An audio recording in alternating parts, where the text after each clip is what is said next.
So I have read 5 books from Stephen Graham Jones. He's one of the most popular authors in horror right now. He's been running for a long time, but he's really skyrocketed in recent years. And so I thought it'd be kind of fun to rank his books. So there's not many authors who have read multiple books, especially enough to do a proper ranking of. And so I thought, hey, let's check it out. Let's see what are my least favorites to my favorites. And I want to preface it, I do like all these books.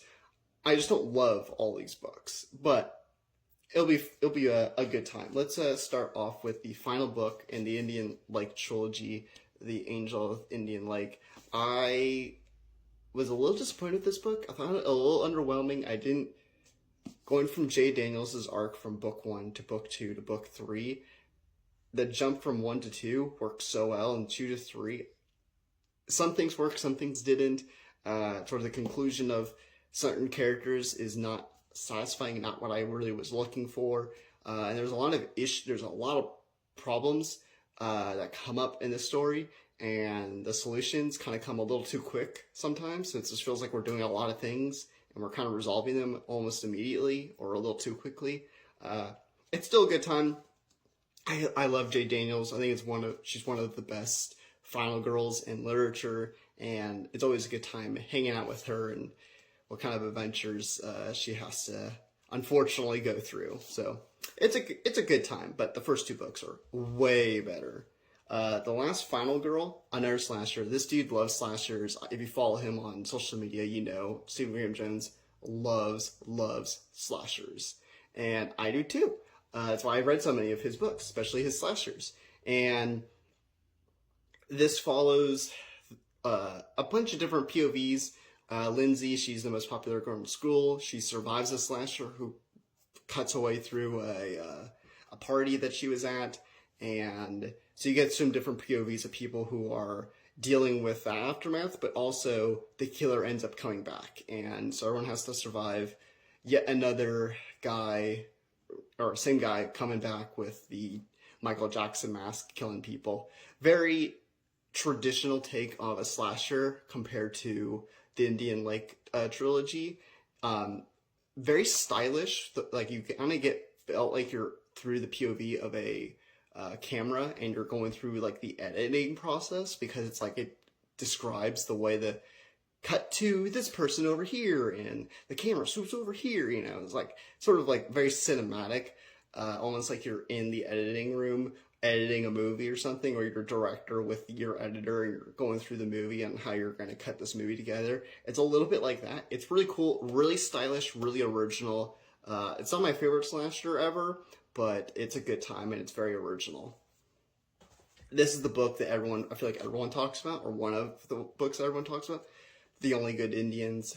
This book rules. I love it so much. These dudes, when they were young, group of Native American friends killed this elk when they weren't supposed to be on that land, and it was a white elk that was kind of different from the others. And fast forward to their adults, some of them have good lives, some bad lives, some are kind of, they had their struggles, there's some, good stuff going on in their life, and the spirit of this elk comes back to haunt them, and it's looking for revenge. So it's a really unique, supernatural revenge horror novel.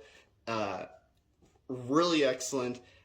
If you know what you know about the basketball scene towards the 3rd act, I didn't love it. It took me out of the book. I understand that Stephen Graham Jones likes his humor and stuff like that, but I don't know, it's just one of those things that kind of soured the book a little bit, just because I was just like, wait, what's going on? But this was one of the first books I read from him, so it took me a few books to really understand his style. So I may need to do a reread on this one and see if I feel a little bit differently. But there's some jaw-dropping moments in this. The characters are great, and the story is just so original and so wild.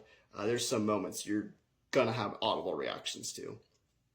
And now the final 2 books are the first 2 books of the Indian Lake trilogy, and they're almost a toss-up to me because I like both of them a ton, but they also have some cons that take me out of it and things like that. So it's a struggle to choose, but I think I'm gonna go with this for my ranking. I think the next up is going to be, in second place, is the second book in the Indian Lake trilogy. I actually like this book more when I first read it, but I reread My Heart is a Chainsaw, the first book, and then I reread this one to get prepared for the third and final book that came out earlier this year, and then I ended up swapping with how I feel about the books. Jade Daniels, it takes place a couple years after the events of the first book, and right when she comes back to town, a serial killer breaks loose of his transport and is rampaging through her town. But it seems that not all the kills are quite his MO, so there might be someone else slashing through the town.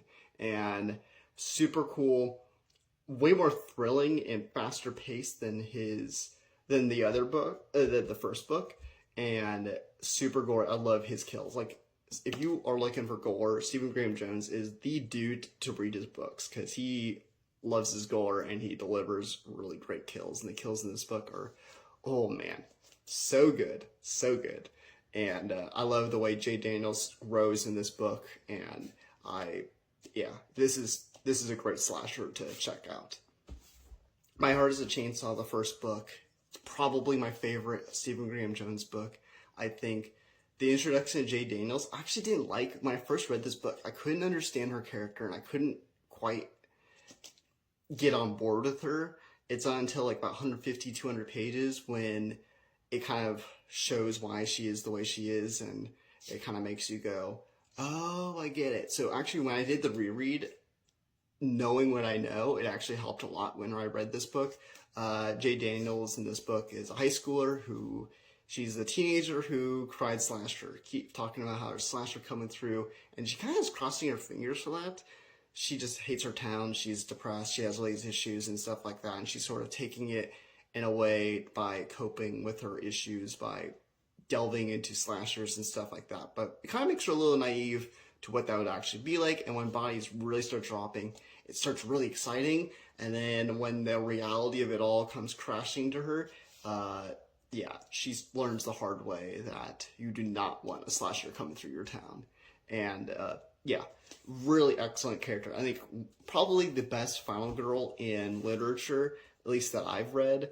But I think Stephen Graham Jones is really fun, and he brings something kind of different with the Native American representation in most of his books. Not all of them that he has that, but almost all of these he did.